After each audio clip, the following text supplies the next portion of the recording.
everyone! Welcome to my vlog. So, Saturday at acting day off ngayon dito sa Hong Kong. So, it's 6 a.m. in the morning. So, nag-games na ako para sa aking day off. So, usually po, dito sa Hong Kong, ang day off ay Saturday or Sunday. So, ako, ang allow sa akin na day off na aming pinagkasunduan ng aking amo ay Saturday. So, dahil nga maraming activities ang alaga ko ng Sunday. So, ito, kailangan i-impacto na aking mga gamit na aking gagamitin para sa aking day off. So, bali pala guys, itong vlog nito is nakauwi na ako ng Pilipinas. At ngayon lang ako nakapag-upload. Alam niyo naman, busy. So, ayan, inis-inis sa ating kama at maya-maya lamang ay tayo'y magbihis. So, ayun nga guys, nakapagbihis na ako. Itong ating OOTD for today sa ating vlog. So, black na parang batang Quiapo style na jacket. And pink na sweet na jacket. Siyempre, sweet tayo. At ayan, so, inayos ko ang buho ko kasi mukha na akong bruha dyan, guys. Ayan pala guys, so mga nagbabalak na maging OFW, sobrang dapat meron tayong lakas ng loob kung gusto nyo pumunta ng abroad. Kasi ako nga na-culture shock dito sa Hong Kong eh. Kasi ibang-iba siya sa Saudi Arabia. Bukod sa kultura at sa kanilang tradisyon, sobrang minsan mahirap pakisamahan ang mga employer dito sa Hong Kong. Maliit nga yung bahay pero ang daming CCTV camera. At yun, ingat-ingat din tayo sa alam niyo na sa mga among sobrang mapagmata at laging nakabuntot at nakabantay sa atin. Ako naman ay may sarili akong kwarto pero pasok loob si ma'am dito.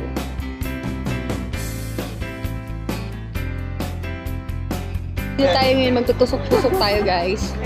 May nakita akong tusok-tusok! Nakaka-lurky! Yummy! Ayan!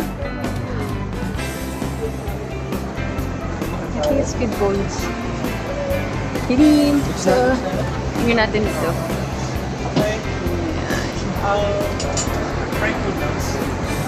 So, yung request nyo na street food. So, nakita ko to. So, we're going to have a tusok-tusok right now. So, I'm with Ate. And so, abang-abang nyo na lang ang aking vlog sa aking YouTube channel. So, tusok-tusok tayo. Tingnan natin. Sarap! So, this is a street food in Hong Kong. So, let's go!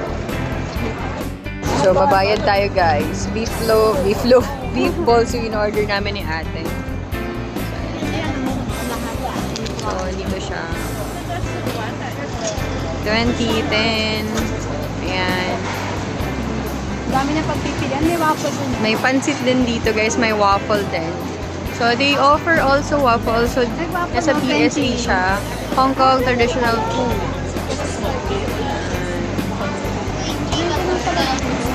Ano mahal ko sa first?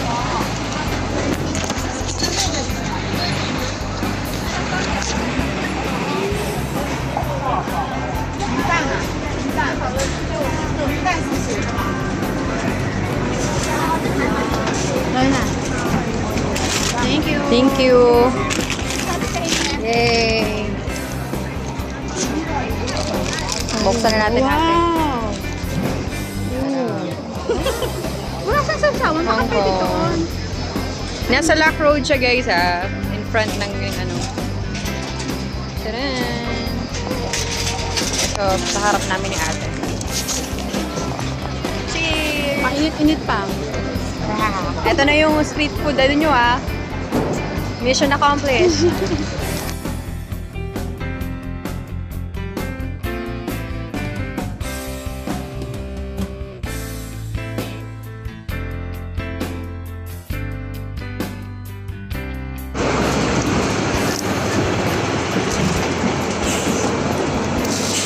Another one. Thank you, sir. Nice food. Yay! Tara! Eto na pala, guys. So, ito ating kasama ko si Ate Teresa. Yung food buddy. So, ito yung lobster ball. And then, ito yung beef ball na sobrang sarap. So, saan na ito? Kaya anong lugar ito? CST. EST.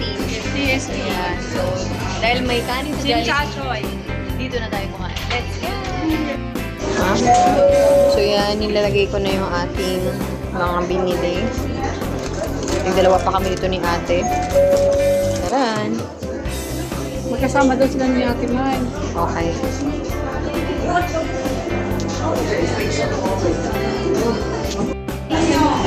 So, mapapansin ko guys, baliktad. So, ito yung Jolly Mother Fest. So, yun yung lugar. So, ito yung Jolly. So, dahil wala tayong kanin, papasok tayo sa Jollibee with Tito Swan. Let's go! Biga ang saya. So guys, dito is mainit. Tinubad ko na yung jacket ko. Init! Dun sa amin sa Lohas, malamig.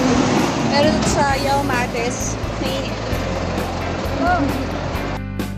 So ayun nga, dahil maharot kami ni Ate Teresa, so hindi na ako nakapag-vlog masyado. So ito na ang ending ng ating vlog.